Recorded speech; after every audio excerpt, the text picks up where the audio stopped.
Welcome, everybody, to the Fall Line with KS and Company. I'm Dave Caper, and I'm here with my co-host, Angelo Ross, and we are pretty excited today. We have Leslie Baker-Brown, Leslie heads up the Women to Women Blizzard Tecnica program globally. Welcome, Leslie. Thanks. Glad to be here. And we also have Christian Avery. Christian is the product manager for Blizzard Tecnica for the U.S. Welcome, Christian. Thank you. And sitting with Christian is Nick Blaylock, and Nick is, as I always like to introduce him, which I believe he totally is. He is one of our world-class boot fitters and owner of Nick's Boot Fitting over next to Mount Snow. And yes, Nick does handle my boots and Angelo's boots. I don't really let anybody else touch him other than Nick. And but we are here today to chat about some cool things, Angelo. We have them on because we've got some new products coming out, some really bang-up stuff. They're sitting right there in front of Christian and Nick. Is kind of the big one we're going to chat about. And I want to start there. And you guys are actually at a show right now, aren't you? We're at a show. It's the New England Providence trade show. It's kind of the main kickoff for like the next sell-in cycle for all the new gear. So yeah, on the other side of this glass is every brand's newest, coolest, latest, greatest, most of it under embargo. And yeah, it's kind of like one of those annual cadences that you definitely like fall into the pattern of and start to appreciate every year because it kind of like gets the juices flowing a little bit. Like, all right, here's the new stuff. It's exciting. And the big one this year, and I know we wanted to do this podcast because it's coming out. It's a huge part of the Firebird brand and part of what Tecnica has been doing for a long time. We started out as Project 165, if I'm talking about it right there with the start of that, and it's evolved, and we're going to have a new Mach 1 low volume boot this year, and it's sitting right there in front of you. I think you have both models, the unisex and the ladies version there. And tell us a little bit about it. Yeah, absolutely. I mean, you're right to point out, Nick, who's a member of the Project 165 team, that's our boot fitter insights group, very much, even predating myself working with the brand, like part of the architect behind the original Mach 1, which was very much kind of like the reset for the brand back to like fundamentals, back to basics. Let's make boots that fit really well, easy to work on, ski really well, don't chase the gizmos and kind of like flashy doodads that maybe look cool, but don't necessarily deliver a whole lot of benefits to the brand. So to the skiers. What was good about Project 165 was it brought a handful of boot fitters from around the country in North America together and start talking about what the real needs are. And Tecnica was asking, what's the real focus we're seeing in stores, and then trying to relate that with what can the brand do better to help the boots, be easier to sell, have them more options for customers that are in need of different shapes and styles. And that's what's been great working with a brand that is coming back to everybody in the store and asking the right questions.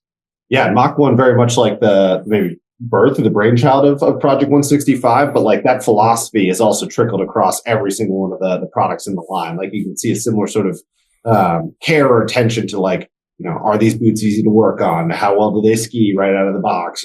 All of those things that at the end of the day, when you boil a lot down, are the things that matter to the consumer experience there and making boots sellable. So yeah, when we kind of talk about what's right before us, it's really exciting to have a new low volume in the Mach 1 family.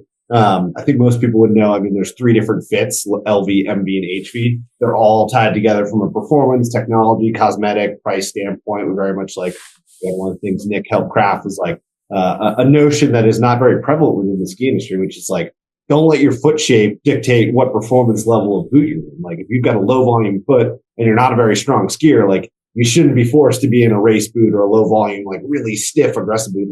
Let's get you in a low volume soft boot. Likewise, on the high volume side, if you've got a wide foot, there's no reason you should be stuck into a really soft, just sport performance oriented boot.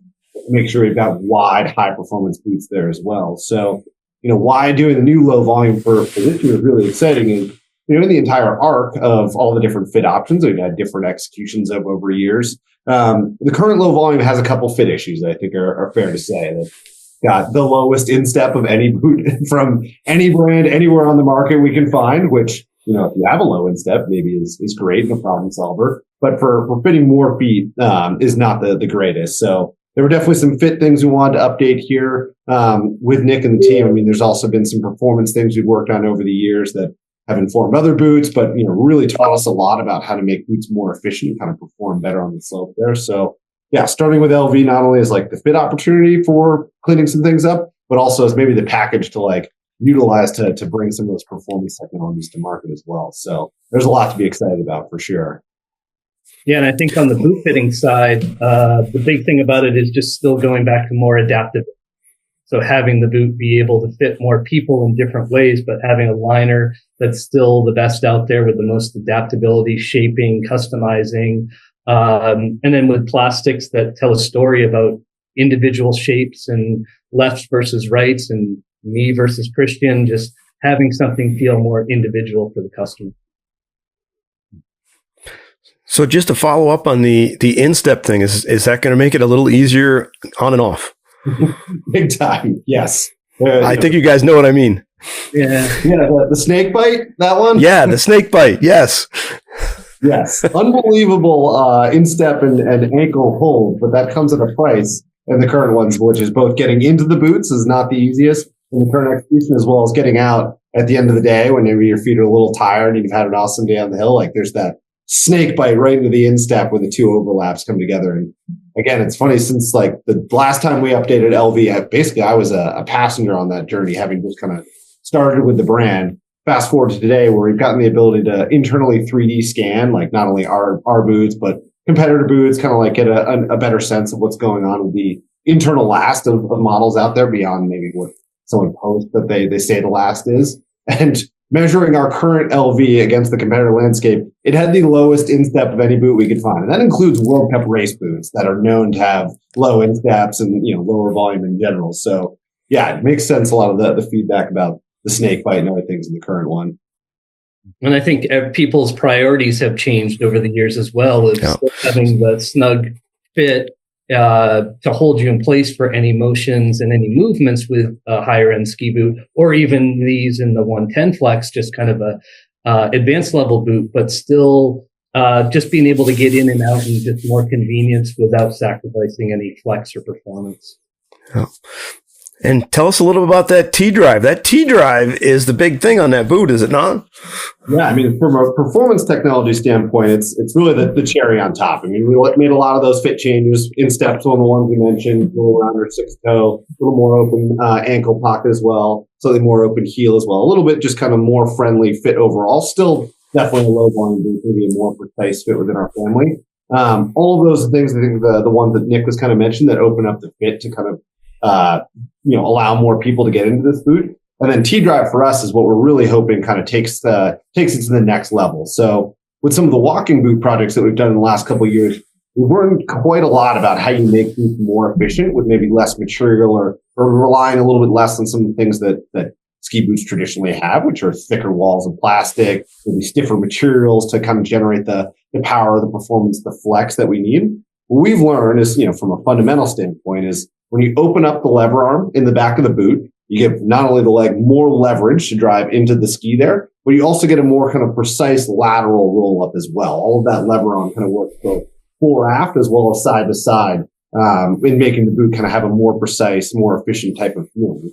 And what we've really learned to do in the last couple of years is combine materials, supporting materials and architecture around that T-drive to really develop the feeling that we want. And we've often kind of been chasing this, we call it the progressive flex feeling, which is really hard to put in words, but when you go and ski it and actually kind of feel this consistent flex that supports you all the way through the full motion of the boot and doesn't either, fall out at the bottom or feel like you're kind of loading up a spring, just feels nice and consistent and powerful the whole way through. That's the progressive feeling we're always kind of chasing. This T-drive for us is exciting because it does a better execution than the current one we have, which that current T-drive that's basically just the bolted piece on the outside does a great job of supporting you as you drive into the flex profile, but not a particularly great job of picking you back up out of it. It does, but this is way more efficient, and it's just the next level. Yeah. So now this is basically the refinement here is we've got a two-piece system. So we've got a piece on the outside that helps support you as you drive in, and it's that carbon and Grillamed material on the outside. And then it's got an internal spine, much more like I've referenced the walking boots here, but a piece on the interior that helps pick you back up out of that flex profile. So not only is more supportive, but the goal, back to kind of that feeling I was describing, is the flex all the way through the travel of the cuff of the boot is hopefully much more consistent, whether you're at the very top of the flex or you're at the bottom really driving hard into the ski boot. It doesn't feel like you've loaded a spring. It's just much more consistent top to bottom there. Yeah, and the key is going back to fit. You want the feeling of wrap around the whole leg throughout the flex of the turn as you're bending your ankle and moving your hip to head, but you still want to be able to have that full contact all the way through instead of feeling like you're hitting a wall. The boot moves with you and transfers all that energy more efficiently. But then the great idea is it has that rebound and makes the boot feel a little bit more lively and just gets you back to zero and that home base quicker. Can you talk about fit and performance between the unisex and the women's versions? And I'm curious if you're finding that it's women exclusively who are choosing the women's specific models. You want to jump in there, Leslie, too, on that one? Sure. Yeah, sure.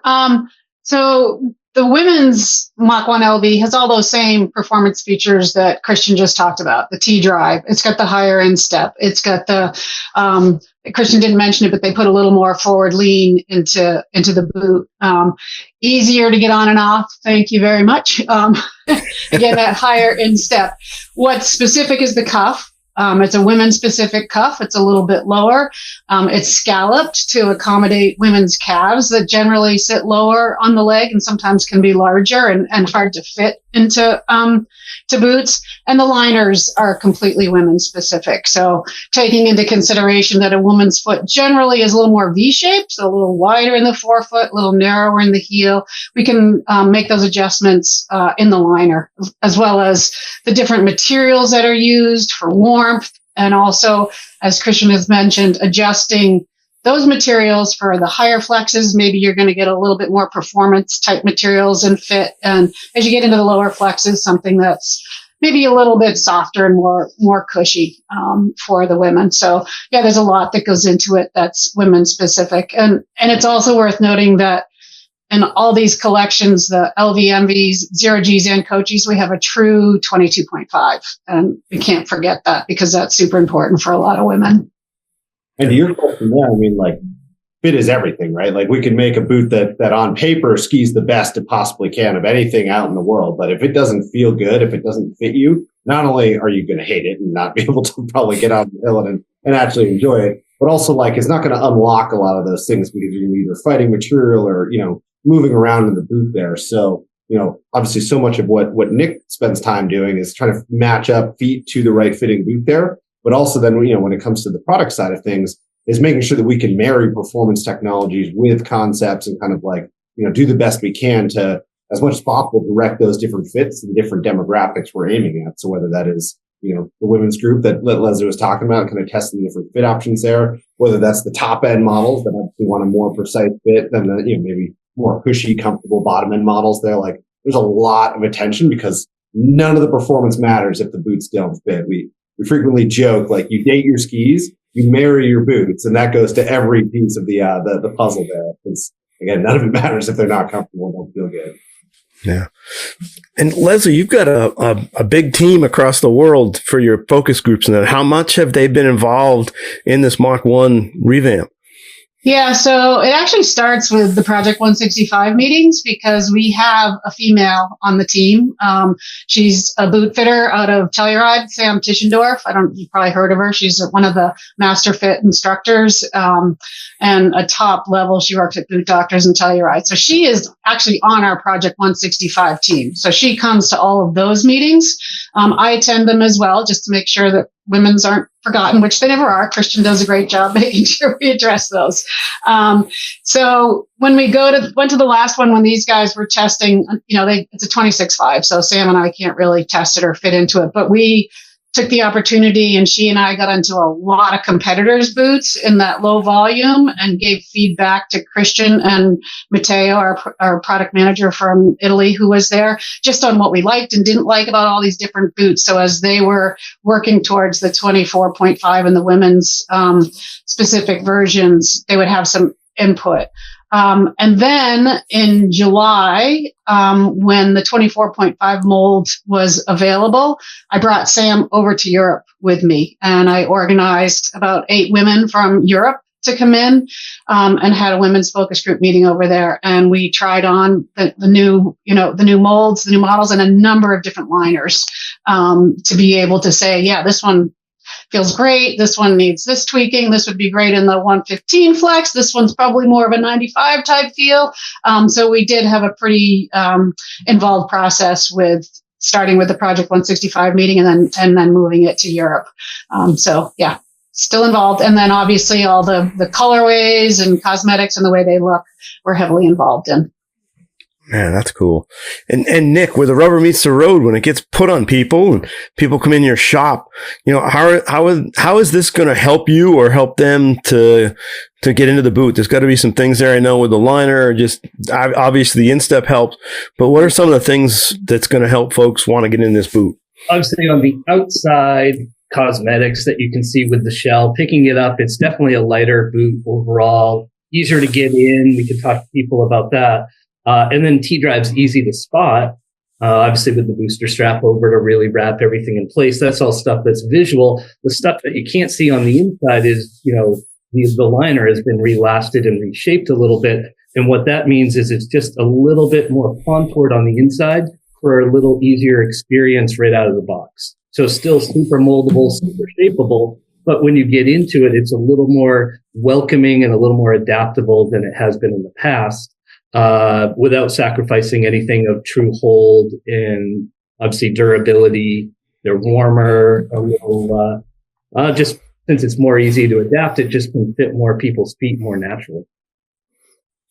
Cool. So are there any materials? Oh, sorry, Angelo, go ahead. I was going to say that liner, 46 parts in that liner, correct? And 36 of them hand stitched. That's a lot of parts. Like, what are the highlights there? What are the top 3 things people should know about out of all those parts? I mean, the number one thing that we kind of go back to, when we talk about Mach 1 in general, is customizability. We built all of these liners to not only just fit right out of the box, we kind of use this inside out fit motion of starting with the liner, or starting with the foot, going to the liner, and having the last of the shell kind of support that architecture.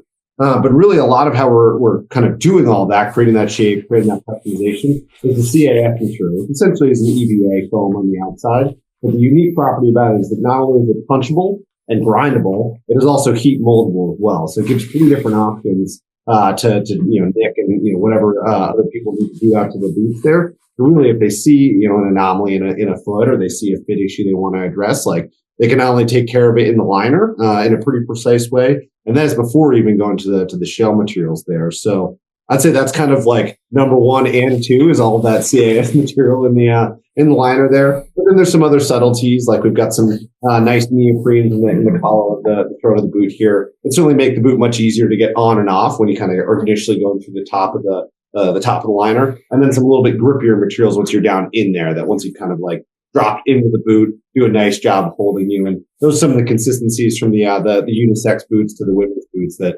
nice slipping materials on the top, then some nice traction materials on the bottom. And then, as Leslie was saying, we kind of add the specificity to the CAS materials in the forefoot to not only create the difference in kind of fit and shape that we want to have there, while then still preserving the 3 lines of that fit tension and customization that we're looking for.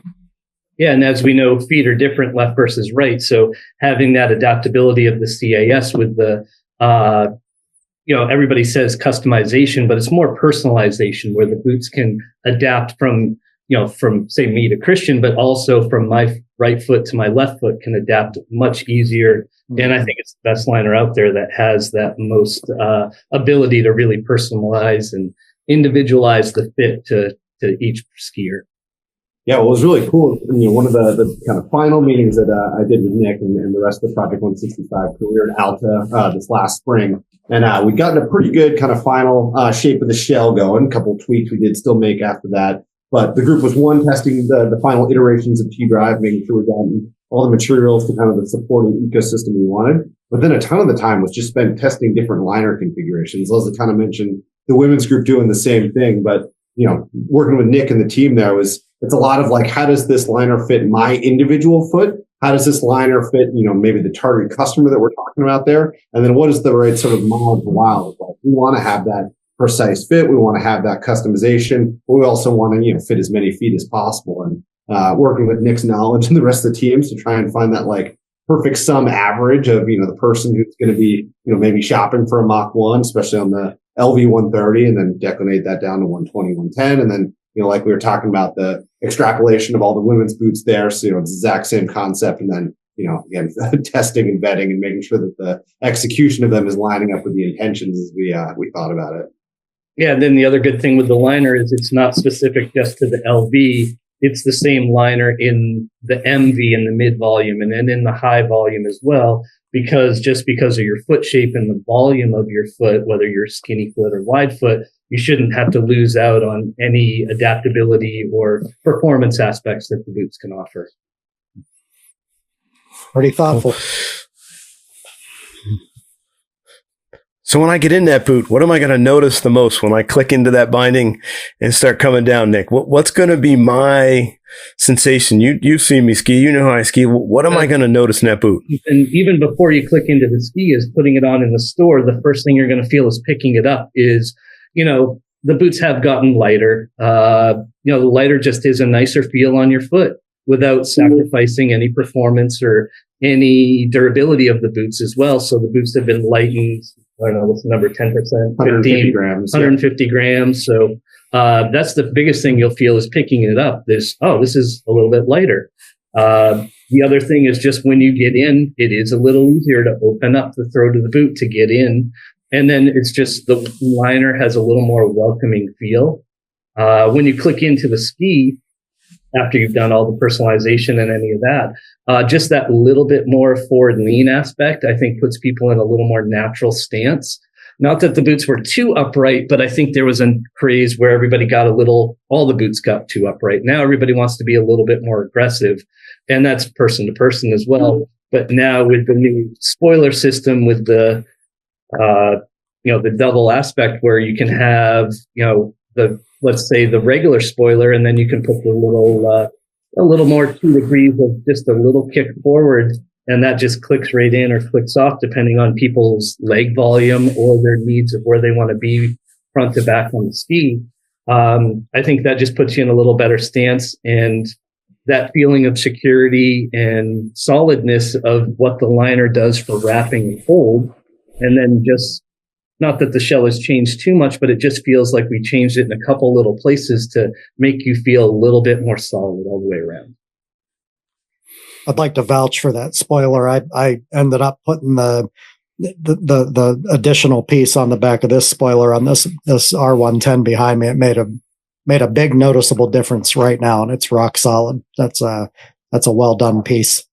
It's a little thing, but a big thing, really. I mean, spoilers from an investment standpoint compared to the rest of the boot are relatively small, but it's funny how often it gets overlooked in the industry about what an impact that can make to the overall feeling of the boot, or if that last little bit of personalization that Nick was talking about to really get the stance you want on the builder. Yeah, or even day to day for snow conditions. Whether you're a little more hard pack, front side carver one day, and then, hey, we're in New England, so, we'll get some storms and we get some snow, and maybe you want to be a little more upright because you're on a Ruffler 10 or something that's a little wider and softer underfoot, where you want to be more centered and not be as aggressive, and having that little spot. And, this is just something that everybody's like, oh, I either need it or I don't. Throw it in the box and you forget about it. But yeah, having this as another customizable aspect is really key.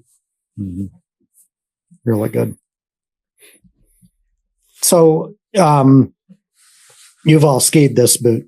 If I put this boot on, compared to this R110 as an example, maybe, what can I expect energy transfer wise from that boot into the ski, laterally, longitudinally? What's going to be different from that Mach 1 to this R110?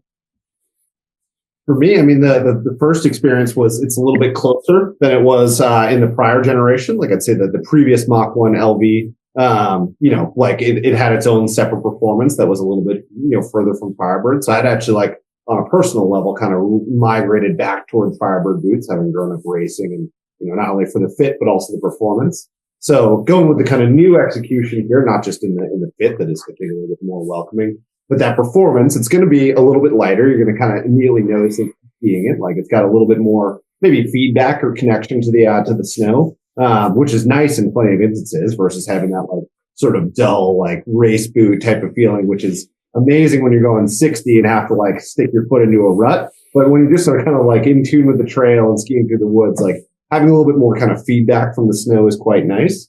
But from a power standpoint, like it's one of the things that's tough to articulate about that progressive feeling we were describing there. Like I was sort of workshopping how to describe it with someone the other day and was describing like, it's hard to equate it without talking about it as a stiff boot because it's the first boot that's got a lot of like power and energy to it without inherently being stiff. Like I think we're very used to those sort of race boot feelings where you like are trying to pick up your toes and drive your shin in and like get the boot to flex in order to engage the tip of the ski. This boot is all there. Like it doesn't feel like it's a soft boot at all. You're not working quite as hard in order to get that ski to kind of just engage and do what you want to do there. So it's a little bit of a difficult feeling to describe, but it's one that, I'm quite excited to say is maybe more similar to a Firebird boot in sort of like top end power and performance when you really want to rip a turnout, but a lot easier and more intuitive than the strength required in a Firebird boot there. I think the one word is efficiency. It just makes the boot more efficient. So any movements you do,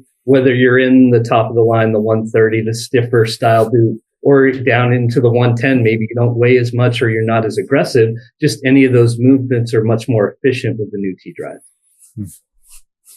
Leslie, what do you think about that? Yeah, I love being able to get in and out of them easier. I hated that snake fighting for sure. That was huge for me. I always had an issue with the instep. So just those two things on the fit and being able to get in and out. But I also am really enjoying a little bit more forward lean. I sometimes would get in the back seat a little bit on my, the prior versions, but it just feels super smooth and progressive, like to Nick's point of being efficient. It's just, you flex that boot, you make the turn, you're able to come out easy, and it just seems really harmonious, I guess, is how it feels. So loving it. Dude, just in like watching Leslie ski, watching like Nick ski, some of the prototypes there, like in the best way possible, like it's not that subtle a difference from old one to new one. Like within a run, you notice there's a big difference and you feel it. And the people that we've introduced the boot to and have been testing it or kind of like seeing the final execution of it, like it's pretty right away of like, wow, this is doing something cool. It definitely takes a little bit of time to like digest, but the recognition, like I feel like frequently in product world, we're talking about incremental gains of like chipping away at that like last couple percentage points of either a shape or a performance or efficiency. Like this one's a pretty big deal that people recognize right away, whatever level of skier they are, top end to medium to less confidence for sure. Yeah, and I don't think it's about changing your skiing style or any of that is what you'll notice. It's just more as you're skiing, you're like, oh, this just enhances my skiing experience because as I'm going through, I don't have to do as much work. The boot has a nice progressive flex, but then it has that rebound. It puts me back. So I'm doing less work, which makes things enjoyable because you're not doing as much effort, but still getting as much gain and getting the skis to do what you want. I figured it was a pretty big change because Nick's been the last few years. We've made some little changes. I know you've made some little changes to the boot, and I come in and so what's different next year? And he pulls out and he goes, "Well, it's this and that. It's the same boot." And I said, "We made some changes." Yeah, we made some changes, but I mean, this one you were pretty excited, Nick. And I showed you some of this stuff and texted you a couple pictures of saying, and then same thing with just being in a shop like me. Sam's out in Telluride, Corey. Champagne, he's out in Tahoe. Greg Hoffman is down at Snowshoe. So we're kind of all around the country, but that's part of the Project 165. So we're hearing what a lot of people are saying about some stuff. And we're talking back and forth with our little chat groups and saying, hey, what would be great is if the boot could do this. I'm getting a lot of people asking, one, ease of entry, a little more adaptability, but hey, what if we could do this? And then talking to you guys, you and Angelo about stuff and you saying, hey, that is a great idea, or what if we change this a little bit and then going back. And I think that's what's great with the group is that it's a pretty open discussion instead of everything just kind of being set in stone and coming from the motherland. It's, it's all open and everybody's kind of steps back a little and says, oh, that's a great idea. What if we went this way or that way? And then this is kind of where we end up and showing you some of the things and leaking things a little here and there to a couple people to get some of the buzz and get some other people's ideas. I think was just great. Yeah. fun things about those meetings too is like letting those discussions, because there's so many personalities and different backgrounds, and like, I mean, just the places and people that Nick described there, like they're all seeing different customers. They're all selling a little bit different products there. And so like some of the fun things that happen in those meetings, like letting discussions just take the track they do. We get off into like super crazy, like out there world, but like, if you get even just an idea from that conversation that informs, the rest of the line or something else, like that is time worth spending over there. And so, yeah, it's kind of fun, like chasing those like little thought ideas and seeing where they go with the group for sure. Right. And then with Leslie being there as well. And Leslie likes to sit in the background and listen to us, let the brains kind of work and do whatever, where we just go this way or that way and whatever.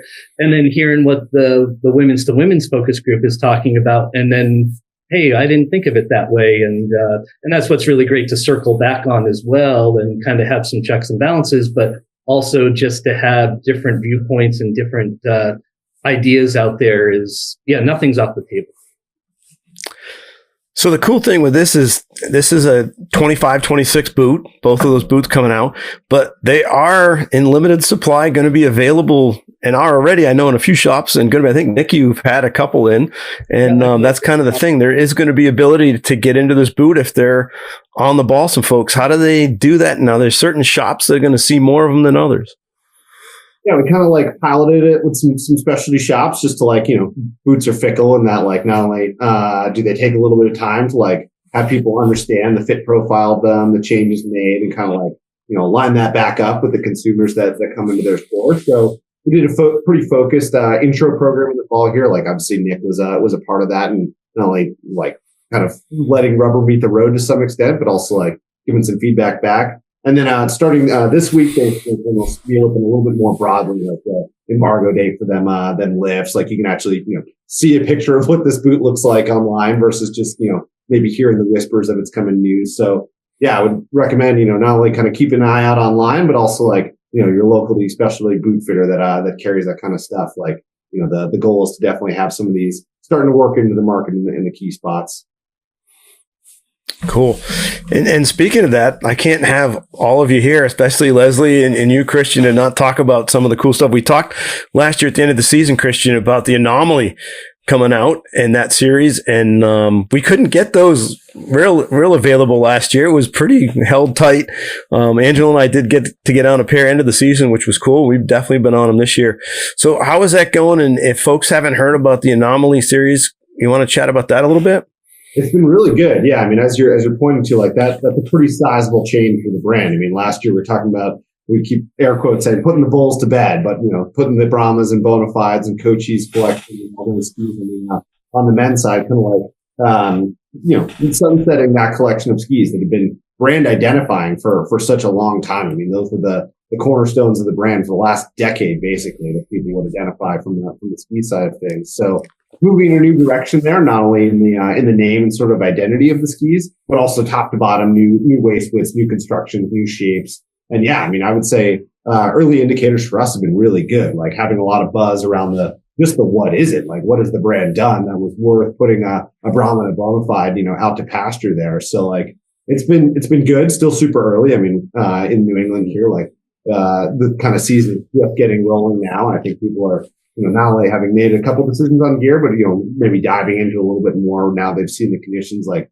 what's additive or maybe need to be upgraded in the quiver. And so, yeah, early days on Anomaly are pretty good here. I was very excited even just a couple months ago working the like Boston ski show that traditionally had been like this kind of focused on discounts and like package program kind of show. And I was very impressed. Like people walking up to me in the booth and asking, like, what is the Anomaly skill? Like, the fact that you have comprehension that there is a new name here and we can then just talk about what it is like a phenomenal starting point. That wind back to a year ago, this time when we were like taking that leap of faith to put like new names and go in a new direction. Like, I'm not sure that there was the full throat, like confidence, like we will get every consumer to be able to walk up in a trade show booth 1 year later and say like, at least know that there is a new ski and a new name. So yeah, early days, like I think it's been going well. Performance feedback continues to be really good. Like you're saying, wanting more and more people to get on them as quickly as possible here. But like the kind of new construction, new shapes, moving in a maybe let's say more category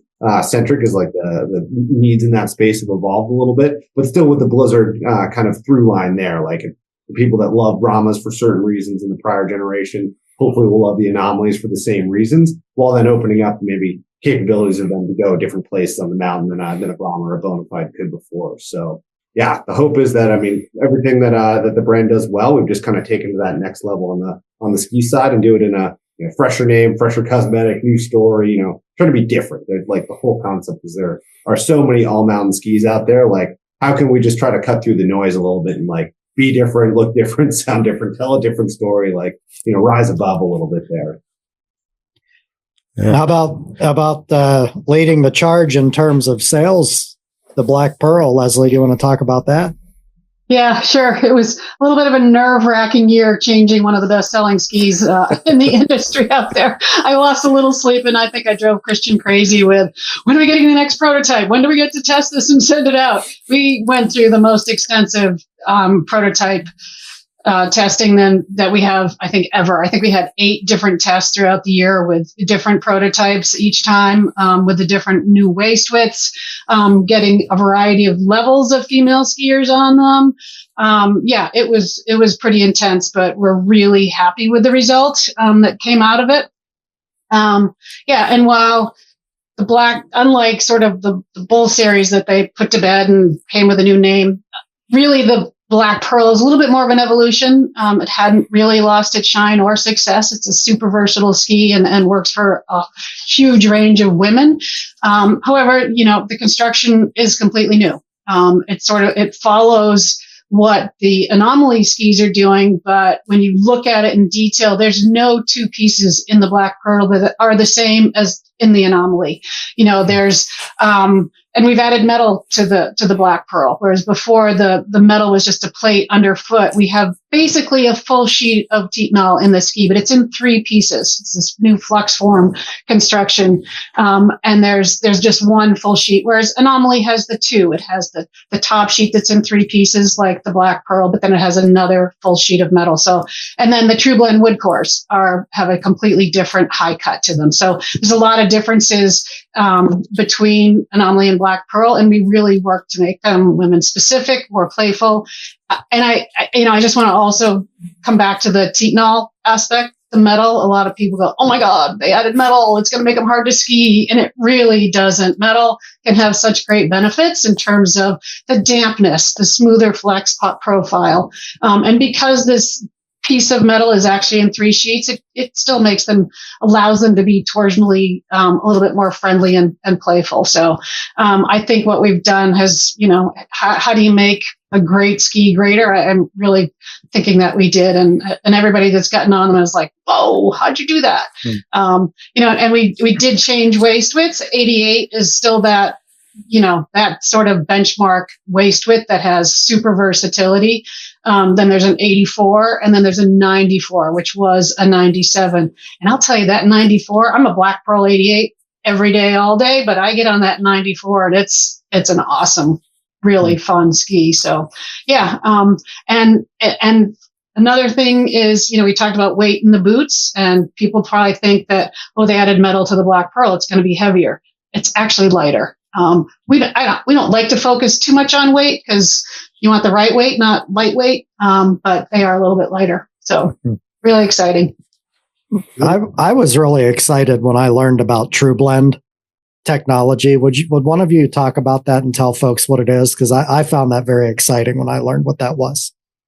Yeah, True Blend was launched back in 2020 and was for us really trying to hone in on how to control the flex profile of skis in a little bit more deliberate ways. Most like a traditional wood core, most ways that brands are kind of developing that flex profile is taking a wood core, which is often vertically laminated, meaning gluing individual pieces of wood and long stripes. And you can make a 50-foot long section of it and chop it up into whatever size, whether it's a 165 or a 192, whatever you're making there. And so from a commercial standpoint, it's quite efficient to be able to make these like long full-length stringers and then chop them up. For us, to unlock that next level of being able to control flex, and not only control flex to get the feeling we wanted on like an individual model on an individual kind of product basis, but also to allow ourselves to better control and kind of build the flex of the ski specific to the target customer at every size within a model there. So like you could think a Black Pearl customer like the 145 is a wildly different customer than the 176, even if they're on quote unquote the same ski there. So what True Blend really is taking, instead of those full length stringers that normally go tip to tail, it's breaking them up into individual sections. So right underfoot, it's going to have a little bit more stiff wood. We kind of use a different wood in the black pearl, just as the example to kind of highlight the rule there. Like it's beech wood is the denser wood, and then it sort of tapers out towards the tip and tail there. So a little bit in front of the binding, a little bit behind the kind of heel piece there is then just a little bit less beech, a little bit more poplar, which is a softer wood. And then once you get out to the very tips of the skis, there's kind of the least amount of beech and the most amount of poplar there. So not only can we kind of like tune the core to like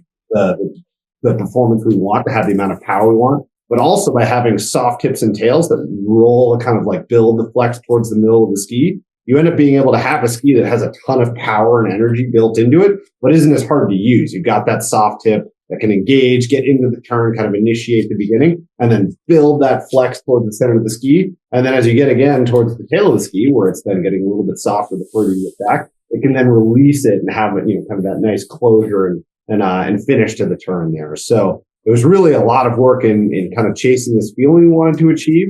And the result of True Blend being that not only can we, build a ski exactly the way we want, but then again, the person who was maybe getting the short end of the stick from a development perspective there, down on those 145s or, on the legs that you don't necessarily like initially develop in, we can better build those skis for those customers there. So, not only is it exciting technology, sort of is just what it is, but the potential it opens up for the brand to kind of like meet people where they are in a better way on every single model is pretty exciting. Yeah, Leslie, I just wanted to go back a little bit, and it is pretty amazing. To me, it really makes the women's program with Blizzard Tecnica super valid in terms of the top ski out there. Hey, we're just going to try to make that better. And I can see why you lost sleep, but for the company to go, hey, we need to make this better when it's on top. I mean, it was on top for how long? I mean, a long time, and it wasn't coming down. That's pretty amazing to say, hey, we're just going to make this stuff even better. Yeah, it was. I lost a little sleep, but I'm sleeping great now. Oh, you gotta love it. Yeah. Cool too from a development standpoint, kind of highlighting the work with the women's group there. Like Leslie sort of mentioned it, but like the traditional development path would follow that you like start with a shape idea, start in one size. Typically it's in a 180 something, because most people in like the global test team are dudes, and like, sort of vet the like initial idea that you have no idea if it's going to work or not before you then like make more sizes, test more things, send it to more people. We, right from Jump Street with the first prototype mold, made a 182 Anomaly 94, made a 170 Black Pearl 94, and literally like test different constructions, send them to different groups. And like, not only is that like sort of double your exposure if you're, not on the correct shape or on the correct constructions, but also, it's a lot more to manage, and sort of like the feedback across one mold and one set of constructions, the feedback across a different mold, different set of constructions. And yeah, I mean, it was certainly a lot of work, but I think that's how you get to the result that we're quite excited about, which is not only Black Pearls that are, ideally better than they were before, but they're really great skis. But also, again, get to that level where, Leslie mentioned there are no two pieces that's shared between a Black Pearl construction to an Anomaly construction. There aren't really other brands that can say that about their skis. And that is directly a result of like starting on two different pads and having no need to like tie them back together for a commercial standpoint. Like these two projects should be exactly what they need to be to meet the consumer's needs there. Yeah. And Nick, when that comes to us and you, getting out there with people on this stuff, I mean, it's got to be with you in that development type phase and know what's going on and have feedback in there. It's got to really help when you're starting to put boots on folks and see people coming in with certain boots and skis they're using. Because I've heard you, I've been in the shop sitting there, and you don't just look at the boot they're in or going in. You actually ask them what they're going to be skiing on. Yeah, because then obviously different boots and talking about the different core leans and balance points depends on kind of what ski they're on. If they're on a Rustler 10 all day, that's a little softer, tip and tail wider, versus seeing on like an HRC or an SRC, a real narrow waisted kind of carver ski. But yeah, you just want to engage and kind of find that sweet spot of what can balance them on the boot side, but then also you have to put it together with what binding they're on for ramp angles, which are all pretty consistent now, but then kind of putting the whole pieces of the whole pie together then kind of you have to know what their typical ski is. What do you ski on every day? All of us in the East have a powder ski that we use once or twice because we live here. But usually we're on, Arbor style, an all Mountain Dew everything. But just kind of seeing what people are on to really balance what their needs are. Yeah.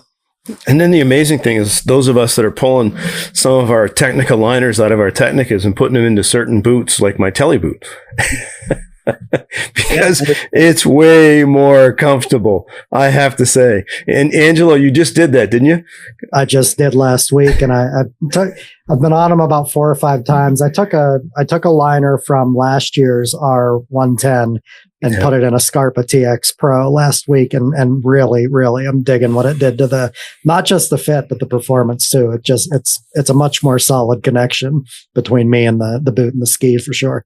Yeah, I've had it in for I think 3 seasons now. I can't go back to something else. Yeah, us in the store. I mean, other shops do it as well, but this Tecnica, that Mach liner is so adaptable. We put them into other brands.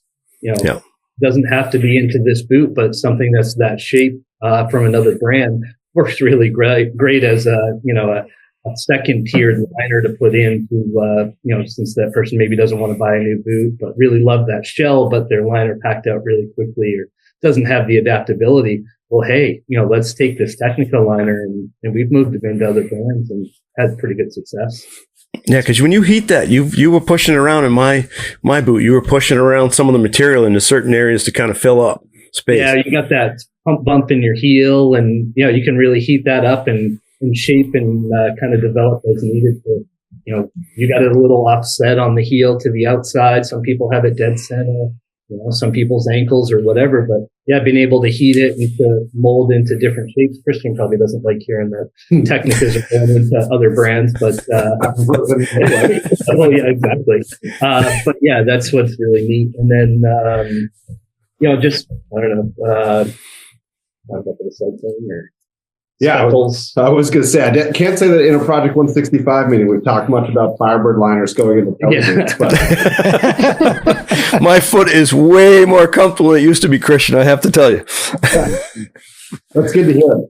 Yeah, it's what Nick was kind of bringing up there is like, we talked a little bit about the materials in the boots, and we spent a lot of time like talking about the boot fitter perspective on that, both from a customization, personalization standpoint, as well as the fit we're going for. On the back end of all of that kind of development too, to help support the final product, there is a lot of work and kind of push towards more sustainable execution too. And that means both on an individual basis, how could we have a liner or a shell that's got a little bit less of a CO2 footprint. So all the new liners and all the new Tecnica boots are fully PVC free. Many of them are made from recycled materials that we're getting back from the boot recycling program that exists in Europe. So kind of developing an iterative or kind of uptake process to reuse those boots, but also in the development of all the boots and knowing better how to recycle them. There's definitely more of a mindset for designing for disassembly. So building the boots in a way that they can then be broken apart and kind of gotten back into their individual components, whether that's the metal from the buckles, the plastic from the cuffs and the shells and things like that, or the foam materials that are in the liners, having a better disassembly capability for all of them there, that they can go hopefully back into that ecosystem. And if a Mach 1 can become a new Mach 1 someday, that's kind of the goal. Yeah. Yep. And Leslie, we'd like to give you the floor to talk about the Women to Women program and the Hillary Nelson Education Scholarships for our listeners. Great. So believe it or not, 2025 is the 10th year of the Women to Women program, which is crazy. I don't know where the time went. And, it's thankfully our company really supports this initiative. I think it's probably the longest running and most consistent focus on women skiing in the industry. We now have over 75 women, female athlete ambassadors globally that are representing Blizzard Tecnica and Women to Women, offering up events and programs in the different countries. And our pillars of focus on products, we talked a lot about that today already, how we're involved in the product development process, education, and then the inspiration and community, have stood the test of time. And we continue to direct everything that we do. The education side is super important to me. I feel like An educated woman is more confident and more powerful and can make her own decisions. I also believe strongly that there aren't enough women in leadership roles in our industry. So this year actually is the 5th year of the scholarship program. We just closed the applications. I'm in the process of reading 300 of them to pick the recipients. They'll be buried deep into reading the next couple of days. But yeah, over the 4 years, we've received over 1,800 applications, and we've awarded scholarships to 87 women with over $100,000 in course fees and product. So program I'm super proud of, and we keep pushing forward and charging and trying to really empower women in skiing. And where would somebody go to learn about the details of those programs? The scholarship program. It's on our website. The application process is now closed for this year. But yeah, as soon as we list the recipients, and again, we'll announce it on social media and on our website. So we have a specific site on our website for Women to Women that has information about the scholarship program, recipients that have received it, but also a lot of other content. There's some educational content in there, from backcountry touring tips to carving tips to inspirational content that our athletes we've worked with to show what women can do, just so they can see, oh my gosh, she can hug that cliff. I might not do that, but the fact that she can do that, maybe I can ski this blue square or this black diamond. I can push myself too, kind of thing. So, and then bringing women together with different community events. And a lot of times the events I'll do are also educational. I'll do tech talks with some of our retailers and talk about radius and, side cut, camber, profiles, rocker. What is it? What are they? What does it mean to how a ski is going to feel? How should a boot fit? What should I look for? So combining those programs, we just continue to keep doing it. And women are psyched. They're into it. They ask great questions. They want to know. So. Excellent. Thank you. Awesome. Any last few things we didn't talk about, Christian or Leslie or Nick, about any of the products, or especially the Mach 1 low volume? Folks should have a chance. You mentioned that they can check out their local retailers or places like Nick and Greg Hoffman. I imagine those guys will start to see those boots before anybody. But anything you want to put out there so folks can know before we sign off? I mean, I think from Bootfitter side and from the boot itself, I think just keep evolving, keep adapting and listening to what people are looking for, and then just keep growing with new products and new innovations of obviously with the T-Drive is really great. I mean, the boot we have right now is really great. It's really adaptable in shape, but then just taking it to that next level of doing more. And just like Leslie with the Black Pearl, of taking something that was really great and changing it and being a little afraid. I think Tecnica as a brand and Blizzard as a brand as well, the group, is more open to take those changes, because we're always trying to look for advancements with the boots and the skis as well, just to make the customer, the consumers, a day out there is being fun, more efficient, being more happy, and just go out there and ski more. Yeah, we've always bottled that up as like reserving the right to improve something. Like if there's a technology we think that has benefit, like looking for the first and kind of most reasonable place to put it that's got direct benefit, and using our insights and feedback groups. And we've talked about a few of them today, but like using them as the sounding board, and ultimately then the validation group to make sure that what we think we want to do and what we think is cool and maybe has some benefit. Ultimately, where that rubber meeting the road with Nick and what he sees every day, what Leslie and her team, kind of see in the industry at large, like making sure that, our ideas that sometimes start in a lab, ultimately, have practicality and execution in the real world. And, as exciting as it is to bring, new and innovative things, it is even better to bring those things, in ways that really benefit people and make an experience on the hill even better versus just sounding cool in a marketing video. Well, hey, thanks a bunch. And Leslie, I think we're going to have to do a podcast next year, because that'll be like the official 10 years, right? When we start next season, is that how it's working? Yeah, it started in late fall, like December-ish of 2015.